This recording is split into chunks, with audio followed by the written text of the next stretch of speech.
A small portion of this video is sponsored by NordVPN.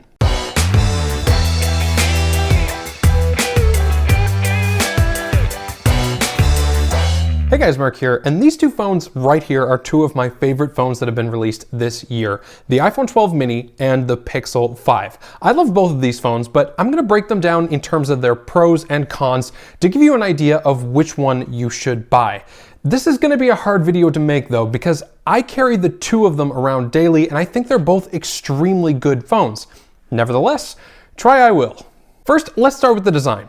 In that area, these two phones are completely different. The 12 mini has a glass back that's fairly normal for modern smartphones, whereas the Pixel 5 has an aluminum one that has a thin plastic layer on top with a matte finish. There's also a slight texture to the Pixel 5 that gives it a little bit more of a rough feel in the hand, and it's kind of nice to hold. The Pixel 5 comes in two colors, black and this greenish color they call sage. The 12 mini comes in a lot more colors, but I went with the white because it doesn't show fingerprints nearly as badly as some of the darker colors on a glass phone. I think both of these phones look very clean and modern, but the one thing I don't like is that on my Pixel 5, there's a very obvious recycling made in China print that stands out and looks kinda awful.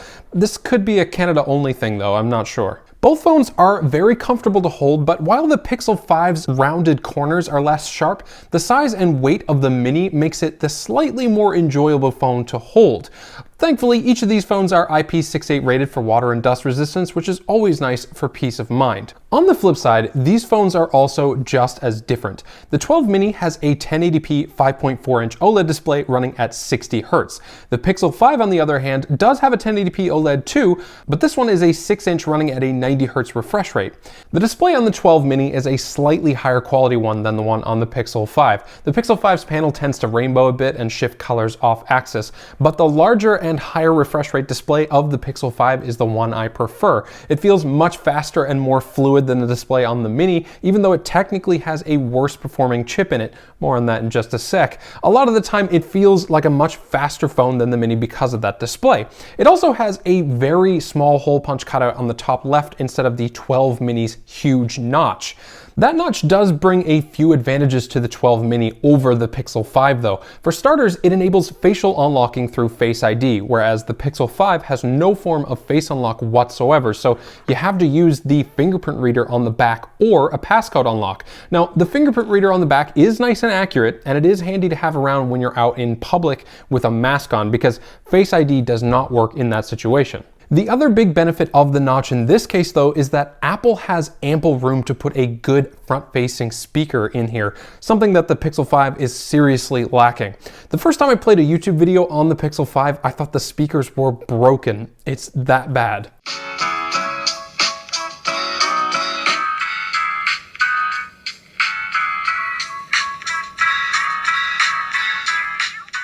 Google wanted to go with a more bezel-less look for the front display here, which, hey, don't get me wrong, is a great look, but to do so, they had to put one of those tiny vibrating speakers under the glass at the top, and it just sounds pretty terrible in comparison to most modern smartphone speakers. I don't listen to music or watch videos through the onboard speakers anyway, so it doesn't matter much to me, but for some of you, it could be a deal breaker. All right, my personal favorite portion of a YouTube video, camera time.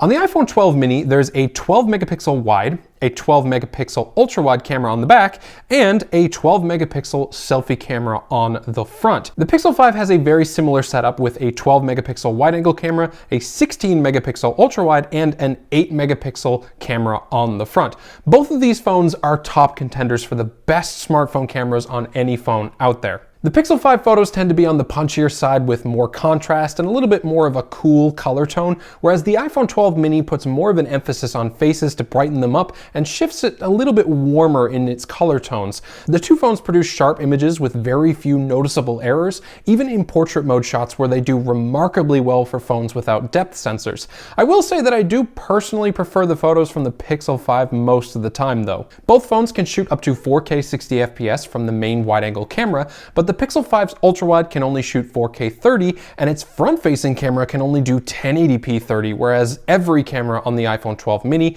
can shoot 4K 60.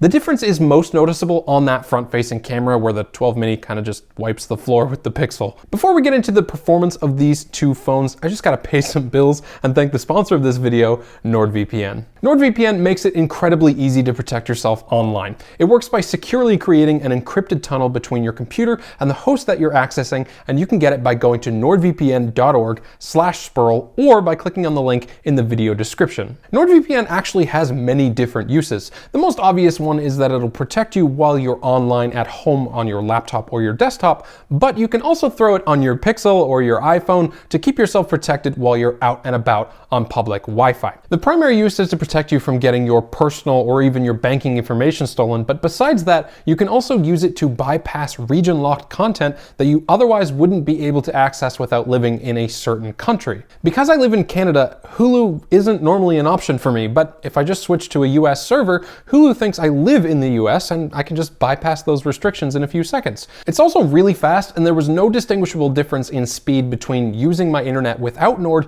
and turning on the VPN. Nord is safe, it's got top ratings all the way around, and it's the perfect thing to keep you internet safe whether you're at home or away. Use the link in the video description below or use the promo code SPERL to get 4 months additionally for free when you purchase a 2-year plan. Thanks to NordVPN for sponsoring this video, and now let's get back to these two phones. The performance between these phones is where we're going to see the biggest differences. This year, Google has opted to try and compete in the more mid-range segment as opposed to going all out on their flagship to compete with phones like Samsung's Note series or Apple's iPhone 12 Pro and Pro Max. To do that, Google put a Snapdragon 765G in this phone along with 8 gigs of RAM and 128 gigabytes of UFS 2.1 storage instead of 3.1. I think this was a great move personally. It let them price the phone a lot lower than if they tossed in a Snapdragon 865 Plus in there, and it has the added benefit of having 5G support for the people that want that feature. All that said, the 765G cannot compete with the new A14 Bionic in the iPhone 12 mini. In everyday use, the Pixel 5 does feel snappy enough navigating through menus and opening apps, but put them side by side and the iPhone just pulls ahead. You'll also get better gaming performance from the 12 mini and faster load times in bigger apps. For most people, the Pixel 5 would be absolutely fine. There's no doubt in my mind about that. Google's Pixel Launcher is possibly the cleanest version of Android out there, and it's fantastic. But the 12 mini is technically the faster phone. However, and I realize that I'm flip-flopping a lot here, but that's just the nature of these two phones. They each have their clear trade-offs. The Pixel 5's battery life is much better than the 12 mini. The Pixel 5 is a bigger phone, and as such, Google was able to put a much bigger battery in it when compared to the 12 mini. The Pixel 5 has a 4080 mAh battery inside, nearly double the size of the 2227 mAh battery inside the 12 mini. And you can probably guess the result of that. While I wouldn't call the 12 mini's battery life terrible, I can still get through a full day with it with a little bit of battery left to spare, the Pixel 5's battery life is just far superior. I can get a solid 2 days with this phone easily before I have to recharge, even with the 90 Hz mode enabled. Speaking of charging, that's another area where the Pixel 5 beats the Mini. The Pixel 5 comes with an 18-watt fast charger in the box, whereas the 12 mini comes with nothing except a USB-C to Lightning cable. If you're considering buying the Mini, you'll have to factor in the cost of a USB-C power brick if you don't have one already. These two phones are wireless charging capable at up to 12 watts, although you'll need the new MagSafe charger to do that with the 12 mini, otherwise you only get 7.5 watts on a regular Qi charger. So as you can probably see, this is a hard video for me to make. I'm flip-flopping all over the place here. As I mentioned in the beginning of this video, I carry both of these phones around with me every single day. The Pixel 5 is my personal phone and the 12 mini is my work phone. And I love them both equally. Sure, they both have their upsides and their downsides, but I don't think I can confidently say that you should buy one over the other because the two of them are excellent phones with very few deal breakers. Of course, each of you have your own preference on whether you like Android or iOS more, and you should definitely take that into consideration when making your final purchase decision. There's one last thing to note here though. The iPhone 12 mini is definitely the more expensive phone. Google has already had sales on the Pixel 5 down to $649, whereas the 12 mini is still holding strong at $729 for the unlocked model.